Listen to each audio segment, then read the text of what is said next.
Hi hello नमस्कार. श्री स्वामी समर्थ. जय जय स्वामी समर्थ. तुमचं नेहमीप्रमाणे माझ्या राशी राहुल या यूट्यूब चॅनलवर सहर्ष स्वागत. तर मित्रांनो मैत्रिणींनो, जर तुम्ही गेला गिरनारचा पार्ट 1 व्लॉग हा पाहिला असेल तर आजचा आपला पार्ट 2 व्लॉग असणार आहे, जो की आम्ही गिरनार पर्वत चढण्यासाठी प्रारंभ करणार आहोत. ज्याप्रमाणे गिरनार पार्ट 1 मध्ये तलेटी क्षेत्रात आम्ही कोठे काय काय आहे हे सर्व दुकान वगैरे बघून आम्ही रात्री ब्रह्ममुहूर्तावर आम्हाला गिरनार पर्वत चढायचा होता. सो त्यासाठी आम्ही रात्री दुकान वगैरे बंद असतात आणि म्हणूनच सकाळी आम्ही चढाई करण्यासाठी लागणाऱ्या काठ्या, देवळात जी फुले आपण नेतो, नारळ वगैरे घेऊन जायचे असते ते आधीच आम्ही घेऊन ठेवले होते, कारण रात्री दुकाने वगैरे सर्व बंद असतात. तर अशा प्रकारे आम्ही रात्री लवकर झोपलो आणि 1 वाजता उठून सर्व तयारी केली. आणि जसं की तुम्हाला माहितीच आहे की आपल्या दत्त महाराजांना पिवळा रंग हा खूप प्रिय आहे आणि त्याच रंगाचे कपडे आम्ही तिघांनी परिधान केले आणि काठ्या वगैरे घेऊन उत्साहात गिरनार पर्वताच्या पायथ्याशी जाण्यासाठी सुरुवात केली. श्री गिरनार पर्वत चढण्याची सुरुवात म्हणजेच दत्त महाराज ही आपल्या परीक्षेपासून सुरू करतात. तुम्हाला विश्वास बसणार नाही, आम्ही इतक्या उत्साहात चालत असतानाच एक 4 व्हीलरवाला माणूस येऊन त्याने मधीच आम्हाला थांबवले आणि म्हणाला, तुम्ही पुढे जात आहात तर सांभाळून जा, पुढच्या छोट्या गल्लीतच एक लायनेस दिसली आहे म्हणजे सिंह, तर जरा सावकाश जा आणि सांभाळून जा. एका क्षणात तर आमची छातीत धडधड होऊन इतकी भीती वाटू लागली की आता काय करायचे, पुढे जायचे की मागे हेही समजत नव्हते. पण नंतर अचानक मनात आले की हीच तर दत्त महाराज आमची परीक्षा घेत होते, की तुमची भीती आणि तुमचा महाराजांवर असलेला दृढ विश्वास तुम्हाला पुढे घेऊन जातो की मागे. तर मग आम्ही ठरवलं जे होईल ते होईल. श्री गुरुदेव दत्त आपल्या श्री स्वामी समर्थ त्यांनीच आपल्याला या मार्गात आणले आहे आणि त्यांचे नामस्मरण करत आम्ही पुढे चालू लागलो. आणि पुन्हा एक अनोळखी रिक्षावाला त्याने चालू रिक्षामध्येच आम्हाला सरळ पुढे चालत राहा असा हाताने इशारा केला आणि तेव्हाच मनाने ठाम ठणकावून सांगितलं की हीच आपली दत्तगुरु महाराज जे आपल्याला मार्ग दाखवून गेले. आणि ती सिंहीण म्हणजेच माझी रेणुका माता, कारण जिने सर्वात आधीच तिचं नाव आमच्या मनीध्यानी आणून मुखी आणून आमच्या प्रवासाला सुरुवात करण्यास प्रोत्साहन दिली. कारण जसं की तुम्हाला माहितीच आहे, दत्तपीठामध्ये रेणुका मातेला प्रोत्साहन देणारे श्री दत्तगुरूच होते आणि असाच आम्ही समज करून आमच्या प्रवासाला सुरुवात केली. तर अशा प्रकारे आम्ही गिरनार पायथ्याशी येऊन थेट पोचलो देखील. आणि तिथेच सर्वप्रथम पायरींच्याच बाजूला श्री बजरंगबलींचं एक छोटंसं मंदिर आहे. तिथेच माथा ठेवून बजरंगबलींना प्रार्थना केली की आमच्या पायात बळ निर्माण करा, जेणेकरून या 10,000 पायऱ्या एकदम सहजरित्या आम्ही पार करू. त्यानंतरच अविने पहिल्या 5 पायऱ्यांवर कापूर पेटवून अगरबत्ती वगैरे लावून नारळ फोडला आणि पर्वत चढण्यासाठी आम्ही शुभारंभ केला.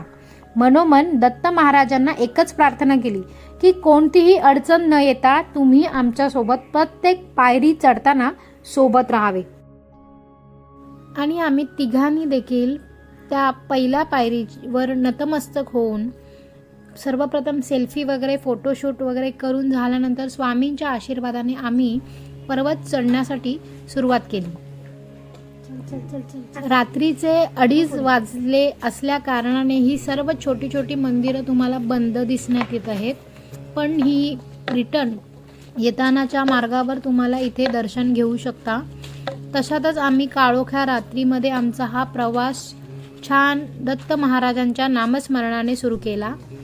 तशातच थोडे पुढे गेल्यानंतर एक दत्त महाराजांची दत्त मंदिर म्हणून अशी एक कमान लागते आणि त्या कमानीमधूनच एंट्री केल्यानंतर आपल्याला सर्वप्रथम एक छोटंसं दत्त महाराजांचं मंदिर, गणपतीचं मंदिर, देवीची मंदिरं, ही छोटी छोटी मंदिरं प्रत्येक वाटेवर भेटतात. जसे की आपल्याला देव हे आपल्याला प्रत्येक मार्गामध्ये वाट दाखवतच उभे आहेत असेच जणू वाटते.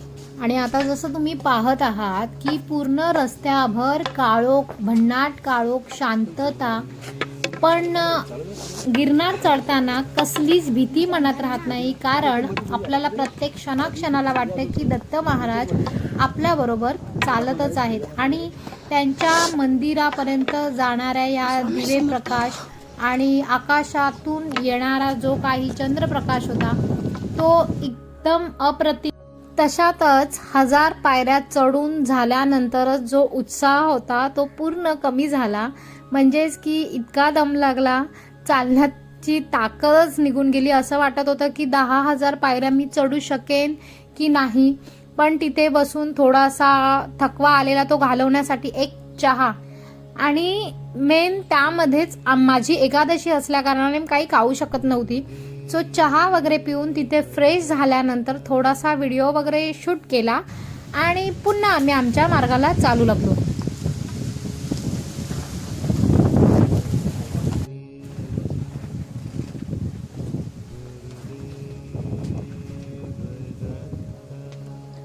ही दोघं जण बघा किती थकली आहेत बघा. ही दोघं जण काट्या घेऊन, मी चालते आणि हे दोघं थकले.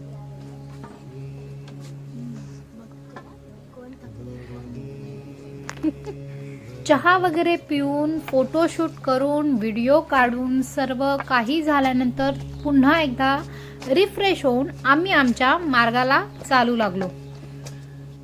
सर्व दत्त भक्तांना हे माहितीच आहे की दत्तात्रयांनी जिथे प्रत्यक्ष निवास केला असे ठिकाण पर्वत शिखरांचा समूह म्हणजेच गिरनार. श्री भगवान दत्तात्रयांनी आपल्या चिरंतर वास्तव्याने प्रसिद्ध केलेले तसेच 12,000 वर्षे तपश्चर्येने सिद्ध केलेले स्थान म्हणजेच गिरनार. गिरनार पर्वतालाच रेवताचल पर्वत असे देखील म्हटले जाते आणि गिरनार हा हिमालयपेक्षाही प्राचीन पर्वत आहे असे म्हटले जाते.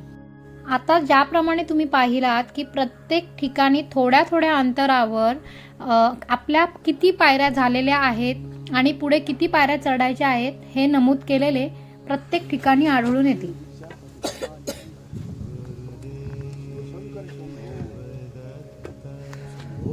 शंकर महाराज की जय. चलो गुरुदेव दत्त. चलो बोल, मोठ्याने बोल. जय गिरनारी.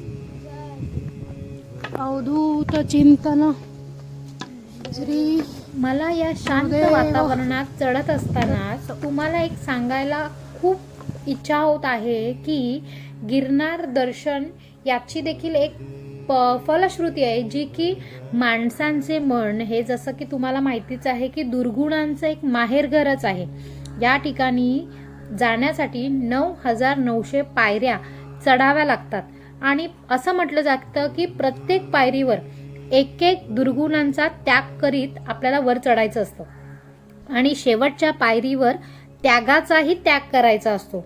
जसं की काम, क्रोध, मोह, माया, मत्सर हे एवढेच दुर्गुण नाही आहेत, तर त्याच्या शाखा, उपशाखा, पोटशाखाही आहेत. या मनाच्या गाभाऱ्यामध्ये आपल्या खोलवर रुजलेल्या आहेत आणि आपण त्या जोपासल्या देखील गेल्या आहेत.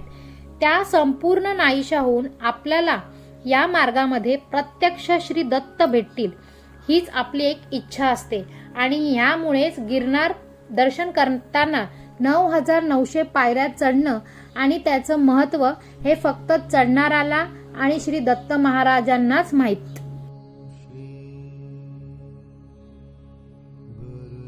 तसेच पुढे गेल्यानंतर साधारण 2200 पायऱ्यांच्या जवळ डाव्या बाजूला श्री गोपीचंद व श्री भर्तरीनाथांची गुफा लागते.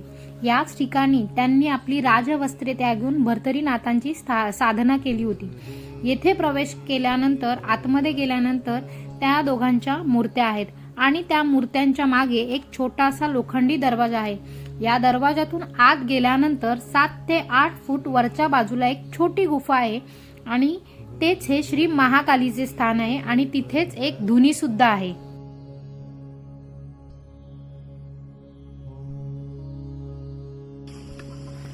जसजसे अंतर पुढे पुढे होत होते तसतसे पायामध्ये गोळा येत होता. पायातली शक्ती ताकद एकदम कमी झालेली होती. दत्त महाराजांना फक्त एकच गाऱ्हाणं होतं की महाराज इथपर्यंत आणलात, पूर्ण मंदिरापर्यंत, गुरु शिखरापर्यंत पोहोचवण्याचं काम हे फक्त तुमचंच आहे. जसजसे शिखरावर वरती चढत होतो तसा वारा इतका भन्नाट होता की अक्षरशः नाकातून पाणी, डोळ्यातून पाणी, म्हणजे हातापायामध्ये इतकं थंडी जाणवत होती की हातामध्ये पायामध्ये सॉक्स असून सुद्धा इतकी थंडी लागत होती की विचारण्याची सोयच नाही. पण अशातच डोळ्यासमोर श्री गुरु शिखरावर असलेले हे दत्त महाराजांचे चरण पादुका मंदिराचं दर्शन झाल्यानंतर त्याचा सर्व विसर पडत होता आणि फक्त मनामध्ये श्री गुरुदेव दत्त या नामाचा गजर चालू होता.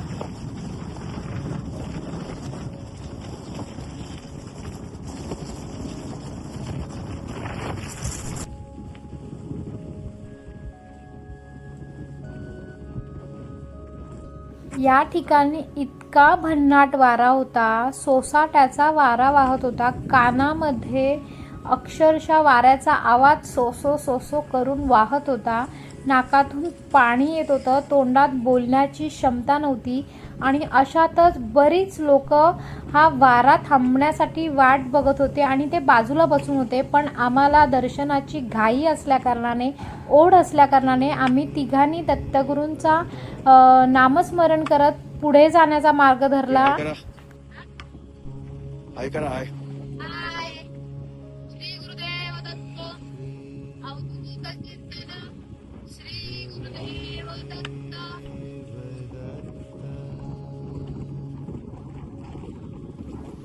आणि हो, मेन म्हणजे महिलांसाठी एक मोठा प्रश्न असेल की गिरनार पर्वतावर जर आपण रात्री गेलो तर तिथे टॉयलेटची वगैरे काय व्यवस्था आहे. तर मी तुम्हाला सांगू इच्छिते की फक्त अंबा मातेच्या मंदिराजवळच टॉयलेट आहे. तिथून पुढे तुम्हाला कुठेही टॉयलेटची सोय नाही आहे. तरी पण घाबरून जाऊ नका.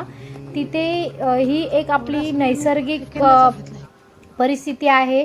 त्यामुळे आपल्याला तिथे लेडीज लोकांना आणि जेंट्स लोकांना सुद्धा असंच कुठेतरी काळोखात कोपऱ्यात झाडाच्या इथे वगैरे जागा शोधून आपला हा प्रश्न सोडवता येऊ शकतो. त्याचं तुम्ही काहीही टेन्शन घेऊ नका.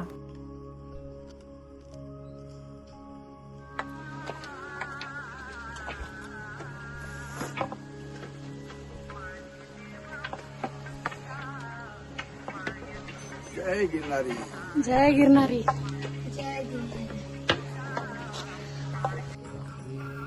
इतक्या थंडी वाऱ्यामध्ये पर्वत चढत असतानाच मुखामध्ये श्री दत्तगुरूंचे नाम, स्वामींचे नाम असताना थकवा येतोच. पण तो आपल्याला इतका असा जाणवत नाही, कारण वारा, महाराजांचं नाव मुखात असते, त्यामुळे एक उत्साह असतो.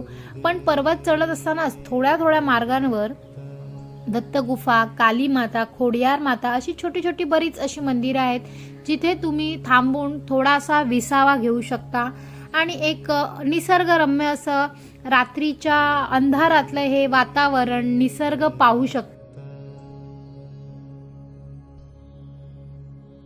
3,000-3,500 पायऱ्या चढून आल्यानंतर थंडी असून देखील आपल्याला इतकी गरमी जाणवते की अक्षरशः आम्ही स्वेटर वगैरे काढून बसलेलो, कारण इतका गरमी जाणवत होती, घाम येत होता आणि वरून थंडी देखील लागत होती.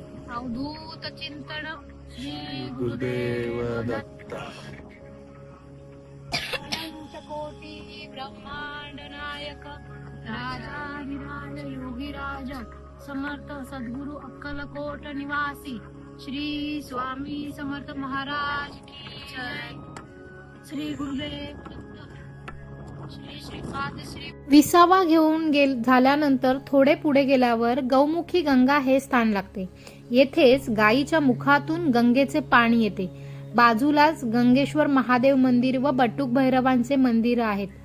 गौमुखी गंगेच्या उजव्या बाजूनेच पर्वत चढायला लागल्यावर 4,800 पायऱ्यांवर अंबाजी टुंक येते. हेच 51 शक्तिपीठापैकी एक शक्तिपीठ आहे. देवी पार्वतीने अंबामातेच्या रूपातच गिरनार पर्वतावर वास केला म्हणून हे मंदिर आहे. तर बाजूलाच ही मन मोहून टाकणारी अशी छोटी छोटी सुंदर रेखीव काम असलेली मंदिरं म्हणजेच जैन मंदिर. बघताना हा तुम्हाला निसर्गरम्य वातावरण किती मनाला मोहून टाकत असेल हे तुम्ही विचार करू शकणार नाहीत. इतकं मनाला भारावून टाकणारं हे गिरनारवरचं दर्शन.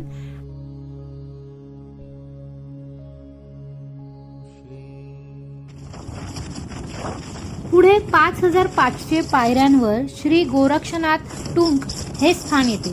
हे स्थान सर्वात उंच शिखरांवर स्थान आहे आणि साधारणपणे श्री गुरूंचे स्थान हे एका उंचीवर असते आणि म्हणूनच गोरक्षनाथांनी श्री दत्तगुरू महाराजांकडे प्रार्थना केली होती की आपले चरण दर्शन मला सतत व्हावे आणि म्हणूनच श्री दत्त महाराजांनी देखील ते मान्य केले आणि त्यामुळेच गोरक्ष शिखर हे एका विशिष्ट उंचीवर आहे आणि तेथे त्यांनी घोर तपश्चर्या देखील केली. आता हे जे तुम्ही पाहत आहात ते आहे गोरक्षनाथांची श्री अखंडधुनी आणि त्याच्याच बाजूला असलेल्या त्या कट्ट्यावर श्री गोरक्षनाथांची सुंदर अशी सुबक मूर्ती आहे, जेथे तिथे बसून त्यांनी आपली घोर तपश्चर्या केली आणि त्यांना जसेच गुरु चरणांचे दर्शन घ्यायचे होते म्हणूनच श्री गुरु शिखर या गोरक्षनाथांच्या समोरासमोर हा असा उंच असा शिखर दिसण्यात येतो. गोरक्ष टुंक नंतर मनाला थोडासा दिलासा मिळतो कारण पुढच्या शिखरावर जाण्यासाठी 1000 ते 1500 पायऱ्या ह्या उतराव्या लागतात. थोडं अंतर पुढे गेल्यावर 2 कमानी लागतात. उजव्या कमानीतून 300 पायऱ्या उतरल्यावर कमंडलू स्थान आणि डाव्या बाजूनी 1000 पायऱ्या पुढे चढल्यावर गुरु शिखर हे उभ्या सुळक्यासारखे आहे.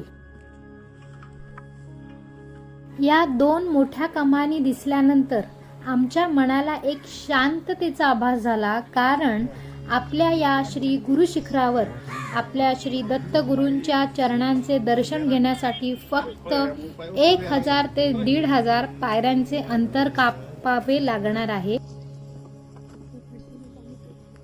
आणि सोबतच मनाचा थकवा घालवण्यासाठी या 7 रंगांच्या या छटा घेऊन असणारे हे आकाशमंडल म्हणजे जणू एक स्वर्ग सुखच.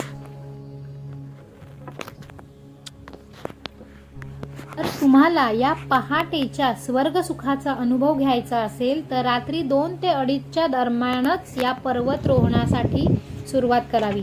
आता हे जे तुम्ही दृश्य पाहत आहात ते सकाळी पहाटेच 6-6:30च्या दरम्यानचे आहे, जे की तुम्ही आता पाहू शकतात. मनाला भारावून टाकणारे आहे, मनाला प्रसन्न करणारे आहे. या स्वर्ग सुखाला मनामध्ये डोळ्यांमध्ये साठवून घेतल्यानंतर आता आपल्याला थोड्याच अंतरावर असलेल्या काही पायऱ्यांचा प्रवास करायचा आहे आणि आपल्याला भेट द्यायची आहे आपल्या श्री दत्त गुरु महाराजांच्या चरण पादुकांसाठी. तर आम्ही इतके प्रसन्न होतो की सुमारे 7-7:30 पर्यंत आम्हाला श्री दत्तगुरूंच्या चरणांचे दर्शन झाले. तसेच फायनली इतक्या वर्षापासून आम्हाला श्री गुरु शिखरावर जाण्यासाठीच म्हणजेच आमच्या दत्तगुरू महाराजांच्या चरणांचे दर्शन घेण्यासाठी जी काही आतुरता लागली होती ती आज संपली. कारण इथे आम्ही मनसोक्त दर्शन घेतले, चरण पादुकांचे दर्शन घेतले. तसेच तिथे 10x12 चौरस फूट या जागेमध्ये श्री दत्तात्रयांच्या पादुका, एक सुबक मूर्ती आणि एक पुजारी बसू शकेल एवढीच जागा आहे आणि या चरण कमलांच्याच मागे थोड्या खाली एक प्राचीन शिवलिंग आहे. पण इथे गाभाऱ्यामध्ये फोटोसाठी व्हिडिओसाठी परमिशन नसल्या कारणाने मी इथला व्हिडिओ तुम्हाला दाखवू शकत नाही. सो तुम्हाला माझा हा गिरनार ब्लॉग पार्ट 2 कसा वाटला हे नक्की सांगायला विसरू नका.